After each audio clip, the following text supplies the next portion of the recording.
Welcome back to my workshop. When I started making things out of leather about 10 or 12 years ago, one of the very first projects I made was I made myself a briefcase, and this is it. And I've been using it quite happily for 10 or 12 years. But as you can see, it's starting to show its age. It's been very well used, it's been all over the world. So it's probably time that I thought about making myself a new one. I rather liked having a red briefcase, so I'm going to do the same for this new one. I'm using shoulder leather, so this is about 2-3mm thick, so it's going to be quite a heavy briefcase, but I want this one to last another 10 or 12 years. So the first job to do is to start cutting out some of the sections that we need. So we turn our piece of leather over, and remember, we always work on the back. So here we are, we've cut out the main constituent parts. We have the front of the bag, then we're going to have a middle compartment, and then this is going to be the back of the bag, which will bend over the top. So it's this back piece that we're actually going to start work on, because this is the bit that's going to have the handle, it's the bit that's going to have the straps. Where this bag will differ from the previous briefcase is that as well as putting in the standard handle in the middle, I'm also going to put two little D-rings, one either side, which will enable me to put a shoulder strap on. Because I'm getting older, I can't carry this anymore. So, using one of our offcuts here, this is where we're going to make all the little straps and handles. So I'm going to use this tool here, which is called a strap cutter, and I've set it to the size that I want.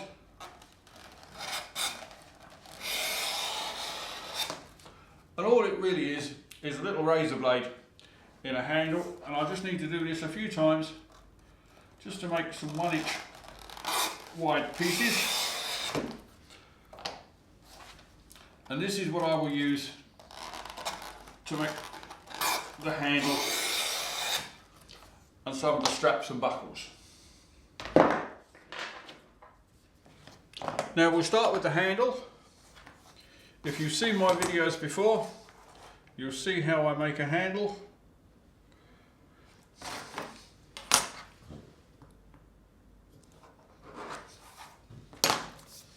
So I need 2 pieces of leather.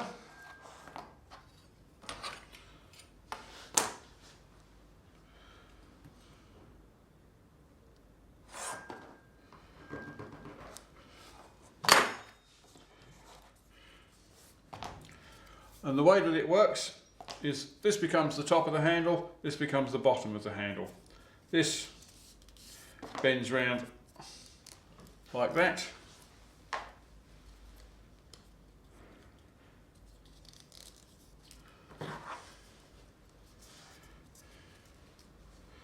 They fit inside like that, and then we sew that piece on top of there like that. Sounds simple.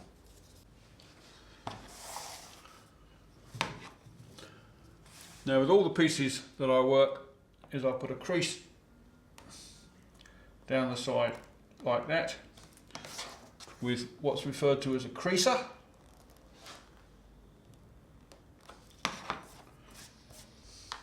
So having put the crease down the side, I now need to polish the edges. So I'm using this edge die, and I'll just put a little bit of edge dye on the side like this.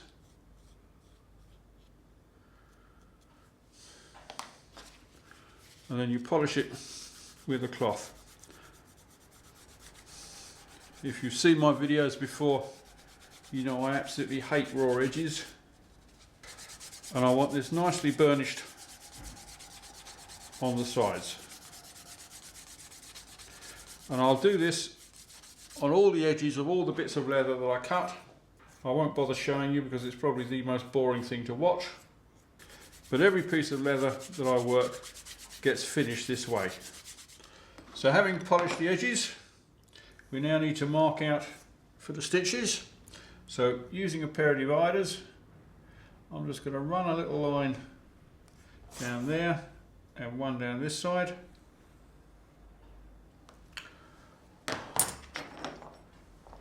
and then we mark out the stitches. Now in order to do that, I'm going to use this tool here, which is called a stitch marker, and I have a whole variety of these in different sizes and with different distances between the stitches.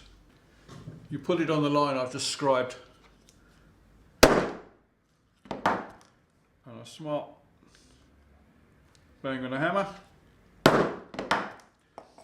and I should do that all the way along, and again that will be done on every piece of leather that I'm going to be stitching.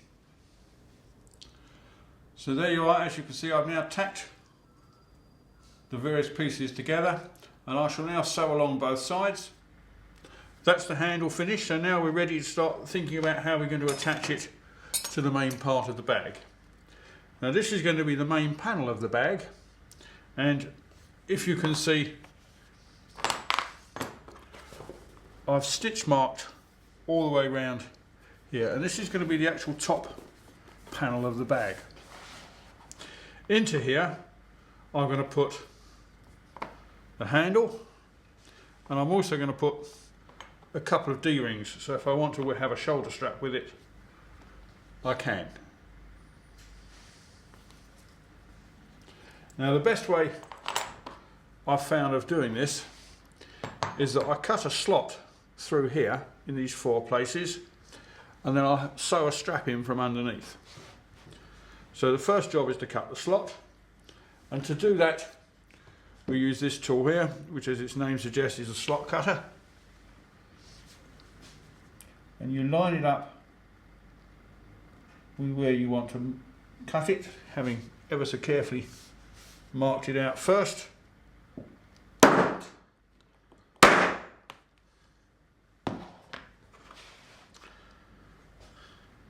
And there's the first of the slots cut, so I'll just go along and cut all of those. Now this is the little strap that's going to hold the handle on, so I'm just taking a little bit of the thickness off the back of here just to make it easier for it to bend. And then the way that this works is that goes through there,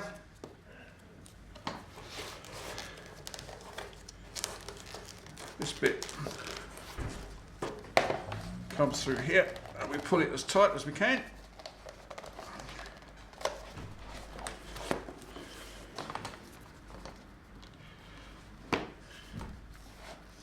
And you can start to see that's how that attaches. So I shall now sew those in. It'll take a bit of time because there's quite a bit of sewing to do there, but come back in a minute and see how I got on. So we've now reached the point that we've got the handle and these 2 little lugs sewn in. So now we need to turn to the back, which is not the prettiest sight you've ever seen. So the next job is to sew this panel here. Now partly it's there in order to hide all of that. On the other hand, we could have done that much neater, so we wouldn't necessarily have to hide it. But this is here as a strengthening panel. This gives the bag a little bit of shape because it creates where we want to do the bend, but it also strengthens across the top. And I'm going to reinforce that because this is going to be a gentleman's briefcase. In fact, it's going to be my briefcase, and there are times that I carry a lot of weight. So what I am going to do is I'm going to slide a little tiny piece of wood through there, and I'll do that in a minute, and then that will strengthen the whole of the top of this, so I can then fasten the front of the bag just with one strap here, knowing that the full strength is being carried all the way across the top. That's the plan. In this bag I'm going to have 2 compartments. I'm going to have the front of the bag, then I'm going to have a divide, then I'll have the back which comes up and over. So I now need to make 2 sides to fit into here, along with the bottom and up the other side. So what I've done is I've cut a bottom of the bag, a side of the bag, another side of the bag, the whole lot times 2. It'll make real sense when you see how I do it.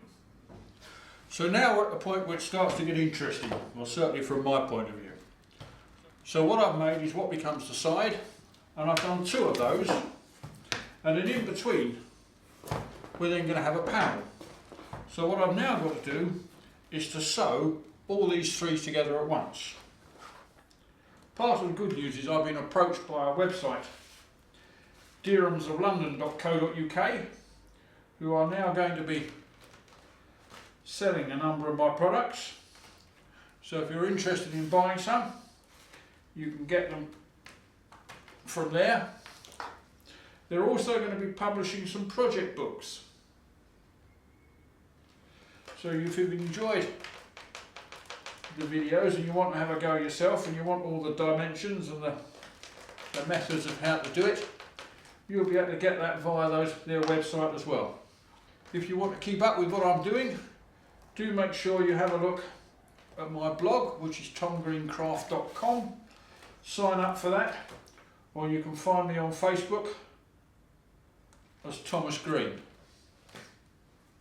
Well, I'm delighted to say we've now finished the centre of the bag, and so as you can see I've now got what will become the centre divide and then two sides.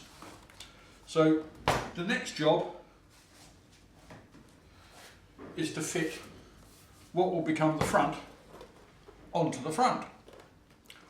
Now the temptation is to rush ahead and do it now, but if you're really clever and you think these things through, what I really need to do is to put a strap on the front, which is then going to be for this buckle. But I'm quickly going to make myself a little strap which is going to fit on the front of this bag here.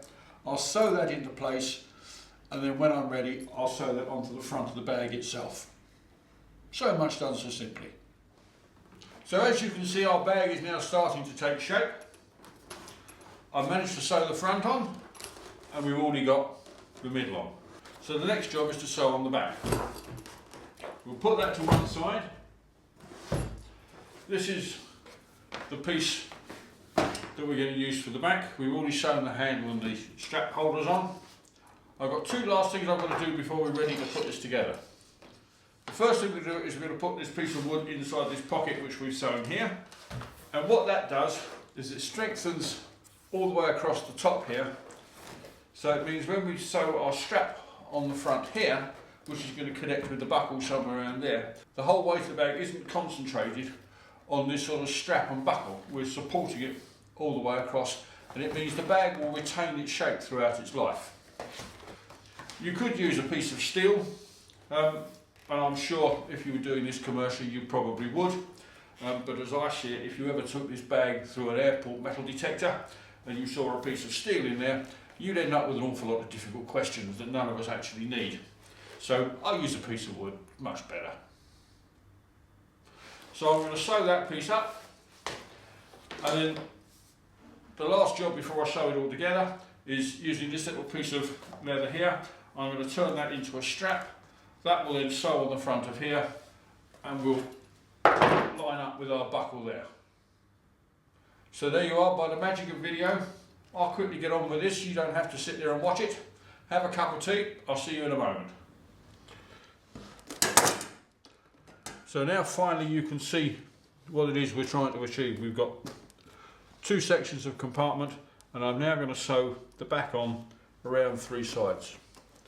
In order to hold it all together, I've tacked it all together using upholstery tacks, and I'll do a little bit of sewing along. It's probably the worst bit of sewing you'll ever do, but take it slowly, take your time, and you'll find you should be able to do it fairly well.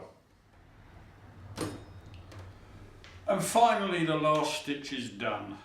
So there you are, that's all there is to it. Hopefully you've enjoyed that video. If you have a look at some of my other ones. You never know, you might enjoy some of those as well. In the meantime, make sure you sign up for the blog, tomgreencraft.com, or look for Thomas Green on Facebook. Thanks for watching. Bye bye.